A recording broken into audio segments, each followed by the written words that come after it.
Hello and welcome back, goats, to the Big Blue Purple channel. Now today, I want to talk about this game called Vampire Survivors, alright? This is a $5 roguelike on Steam. I picked this up quite a while ago, actually, while it was still in early access.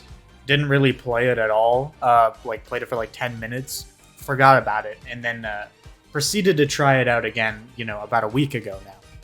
And for reference, man, I picked this game up at the same time as the new Call of Duty, around the same time, at least I started playing them. I have more hours on this game than the new Call of Duty. And Call of Duty costs $70 and this game costs $5. But before I break down the game and I tell you why you should spend $5 on Vampire Survivors, I want to give a huge shout out to the 2% subscriber rate that we hit on the Big Blue Purple channel recently. That's right, ladies and gentlemen. If you've been keeping up watching my videos, you know this is a milestone we've been looking for. We've been reaching for. And that's right, ladies and gentlemen. We hit it. I love you, all my goats, all my Big Blue Purple viewers. Without you guys, I don't know where I'd be. 2% subscriber rate, ladies and gentlemen. A huge round of applause. Thank you.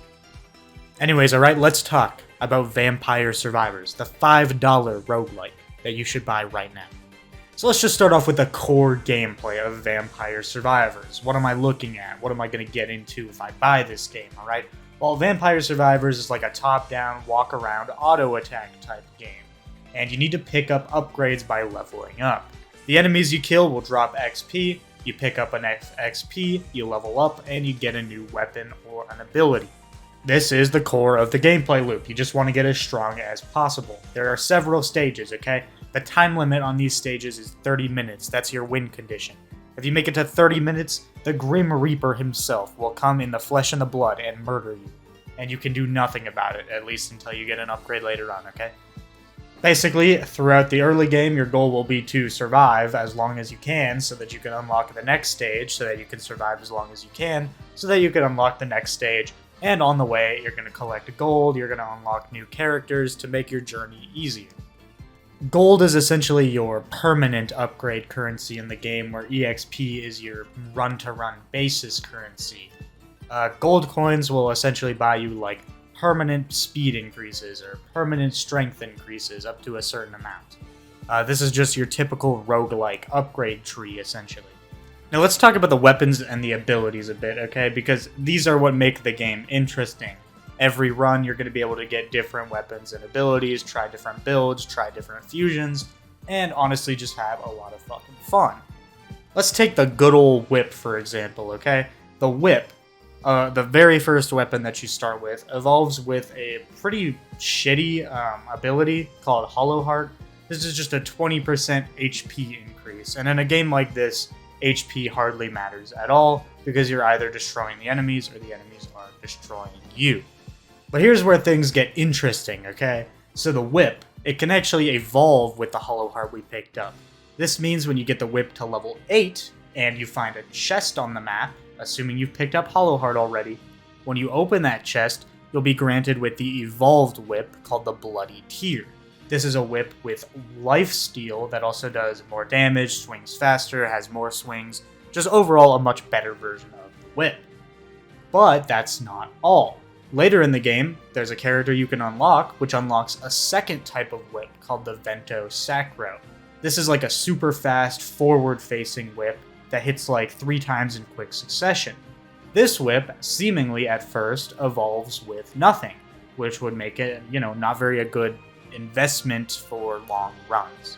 But here's what's interesting about the Vento Sacro, okay? It doesn't evolve with another accessory like we were talking about. Because again, accessories are, not weapons, they're essentially just like stat buffs, like more EXP gain, better luck, more damage, more speed, stuff like that. But the Vento Sacro doesn't evolve with any of those, and at first that makes it seem like, oh, this isn't a very good investment, it's going to fall off in the late game. However, the Vento Sacro evolves with the Bloody Tear, the first whip that we upgraded with the Hollow Heart. So, when you evolve the 2 whips together, you get one super whip called the Fulu Wafu. This thing is absolutely insane. I'll try to get some footage where I have it on in the background, but I have so much shit going on in this run that it can kind of be hard to see which one's the whip, okay? Now I want to touch a little more on weapon evolution, because weapon evolution is like my favorite shit in this game, and I feel like it's what makes the game feel so good. Essentially, to evolve a weapon, like I mentioned with the whip, you're going to need 8 of the weapon. The weapon needs to be level 8, and you're going to need the upgrade material associated with it. So let's say pentagram, that needs to be upgraded with the crown. So once you get 8 pentagrams and a crown, or as many crowns as you want, it doesn't matter, you go to a chest, or you kill a boss, which will drop a chest on the map. You loot the chest, and you'll have a very, very high chance of getting the upgraded weapon. Sometimes you don't get it, but like 90% of the time you'll get it. And if you don't get it, you just gotta wait for another boss to spawn, get another chest, and hopefully then you'll get the upgraded weapon. Finding a new weapon evolution for the first time and getting to use that upgraded weapon is so satisfying in this game. The upgraded weapons never disappoint. The game is extremely balanced within the fact that you are going to get overpowered as fuck at one point or another, and all of the abilities are worth taking for one reason or another. None of them feel particularly bad. There's also a large selection of stages that you'll unlock throughout your course playing. I believe there's like 10 or 11 stages now. There are quite a few goddamn stages in this game that you can choose from, and man, they're all super cool. The Moongalo stage, which you saw at the beginning of this video, is one of my favorites. It just looks so pretty. But overall, tons of stages to choose from, tons of different enemies in each of them, and it adds more replayability to an already really replayable $5 roguelike. Now, the characters are another thing we want to talk about because, God, there is a ton of characters you can choose from, and they're so cool. Starting off, you have the basic ones that just kind of start with the basic items that you've seen around, but eventually, you'll start to find these survivors you unlock that have weapons you've never seen before. And what you do, basically, is you level these characters up enough, or you survive for a long enough time with them, and you'll unlock that weapon for future runs in typical roguelike fashion. So then you can get all sorts of weapons on every character, which will make your runs overall way more consistent when you can pick things that you like. There's also a vast amount of secrets in the game, just absolutely tons of them. If you mentioned earlier, I said that there was a Grim Reaper that comes and kills you when you get to the 30-minute mark on every stage. There's actually a secret that involves killing this guy with a very specific setup. You need to get the silver ring, the gold ring, and these 2 arrows, fuse them with a laurel and a clock lancet, and then you get these 2 crazy busted abilities that will let you kill the Reaper. But before you do that, you need to do a bunch of prerequisite shit to actually unlock the rings and whatnot. Overall, it's a super cool process, and killing the Reaper for the first time is a really cool experience. This is just one of the most basic secrets in the game that I think most people are aware of, and that's why I'm using it as an example. But there are so many goddamn secrets. There's an entire menu of 16 different secrets that you can unlock after you complete the Bone Zone stage. The sheer amount of unlockables and secrets in this game are what pushes it for me from being like a pretty decent game to being a fucking amazing game.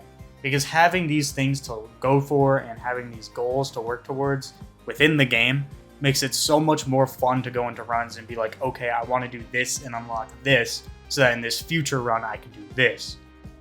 It almost felt like it had that kind of idle game like cookie clicker style progression to me, where you just want to keep seeing the numbers go up so you keep playing to unlock more shit, but there's actually like this whole gameplay loop that goes into it. You're not just sitting there clicking and buying upgrades. Not to diss Cookie Clicker, okay, that game is fucking legendary, but I'm just saying, this game, it's got actual like real authentic gameplay here, okay? Finally, to also mention the music is fucking fantastic in this game. You can hear the Castlevania inspiration. I've been playing the music in the background of this video. Hopefully you guys have been enjoying that somewhat, because I think the music in this game is absolutely phenomenal, and it is just fucking great. It really hits that nostalgia bone while feeling like something unique and new. Overall, if you can't tell with how hard I'm gushing, I've been really fucking liking this game, and it's fantastic. And trust me, if you're turned off by the title because it's called Vampire Survivors, don't worry. I think a lot of people are with you. I was with you. I didn't really want to play a game called that. But no, it's not like the anime Vampire Knight, guys. It's actually pretty sick, and I do recommend this game. Go check it out if you're into roguelikes. If you're into games that just overload your brain with numbers and dopamine.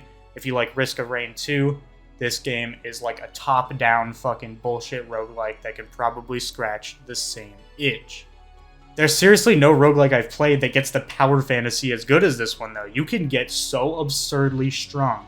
The footage in the background isn't even doing it justice with how broken you can get with some of the later abilities you unlock. This game is lit.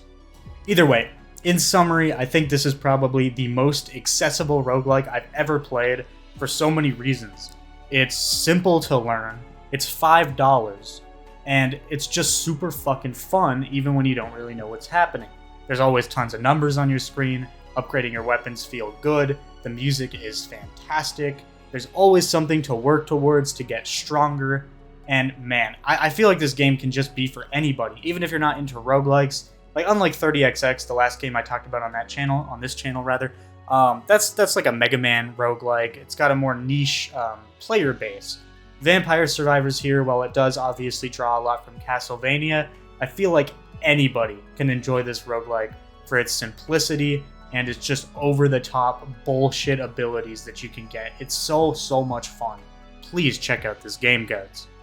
Anyways, thank you all for tapping into this Big Blue Purple video on the Big Blue Purple channel. Sorry it's been a little bit since I've uploaded. I usually try to upload once a week, but I just got a little sidetracked lately. I know I haven't uploaded anything 14 related in a little bit. I'm still working on the Heavensward boss ranking, and I'm hoping to get that out later this week. So stay tuned for that. Anyways, thank you for checking in to the Big Blue Purple channel. Now get out there and spend $5 on Vampire Survivors.